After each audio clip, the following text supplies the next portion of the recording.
Let's get ready to rumble!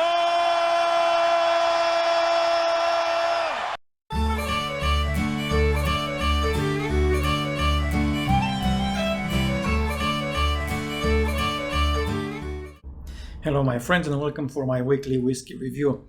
My name is Dan and this YouTube channel is mainly about whiskey, and I review a different expression every week, going through visual presentation, nose, taste, finish, give the whiskey a mark and share my opinions with you.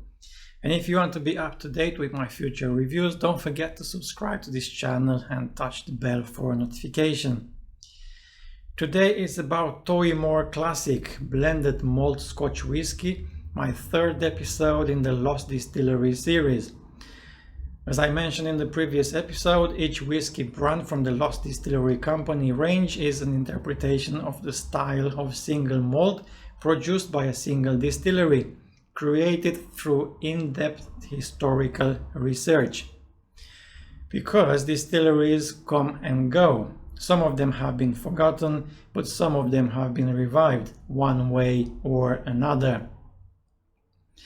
In 2016, the Lost Distillery Company launched Towiemore Blended Malt, using historical information regarding the distillery and blending single malt Scotch whiskies from today to closely replicate Towiemore's Lost Whisky, one of Speyside's Lost Distilleries. Built in 1897 just outside of Dufftown and owned by Peter Dawson, the distillery seemed to have everything it needed to become a successful brand. It was built on a flat land full of fertile soil, ideal for the growing of barley, alongside the Towiemore stream, which was an exclusive water source for the distillery, and also it was close to the rail links, a very important factor for any big business. The whiskey was slightly peated, and Towiemore maintained its own floor maltings, certainly making for a unique flavor. The mashing process was slow, producing a very sweet wort, and Towiemore whiskey was mainly matured in sherry casks, producing a richly flavored spirit. The final spirit was creamy, rich with vanilla and cereal sweetness. When World War I happened, it was forced to shut.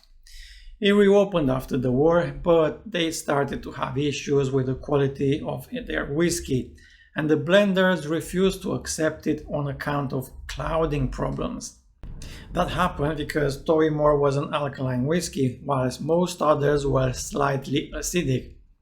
This was because the toy burn filtered through a lime seam before reaching the distillery, and this sometimes caused the whiskey to fizz when added to blends because of a chemical reaction, ending up with the whiskey being rejected by blending companies. It was closed in 1931, a decade after blending companies stopped purchasing their whiskey.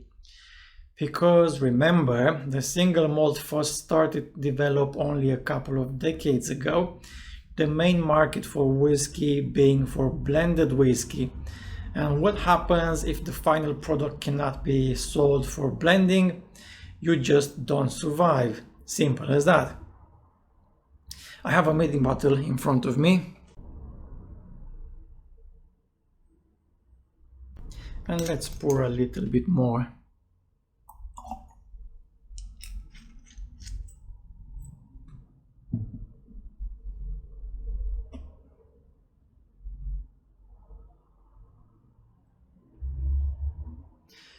So when I pour it in the glass, I can discover a deep amber color, full body, oily, very slow and thick legs.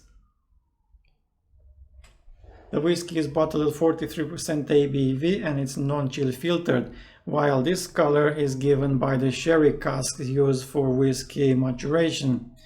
On the nose,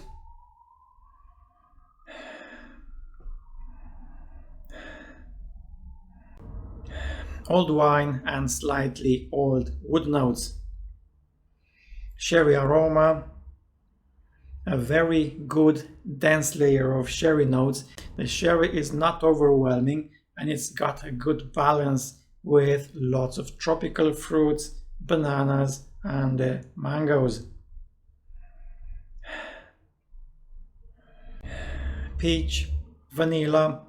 Does it smell young? No, it doesn't. The sweetness is developing slowly but surely with honey and nutty sweetness and dusty sunflower seeds. Nice, a good smell indeed on the palate.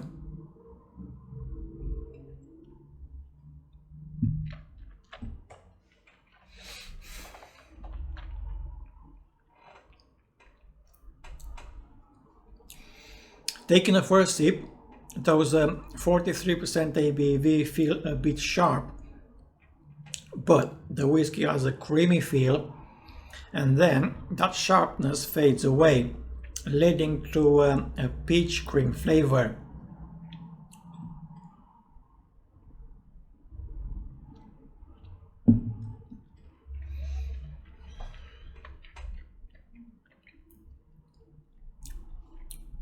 Fruitiness, yes, but a little bit diluted.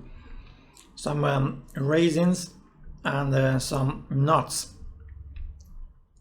A little bit of milk chocolate, but similar to that sharp taste, those flavors are quickly fading away.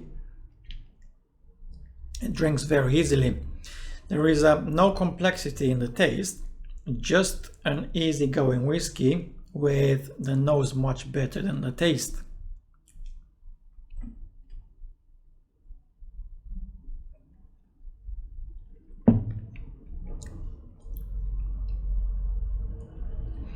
There is a short finish with a touch of mint.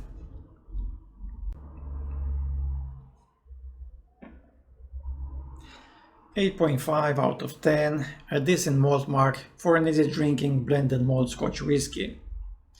This was my third Lost Distillery's whiskey. So far, Dallarioan and Geraston showing more power, more character, but don't take it for granted. This is just my opinion.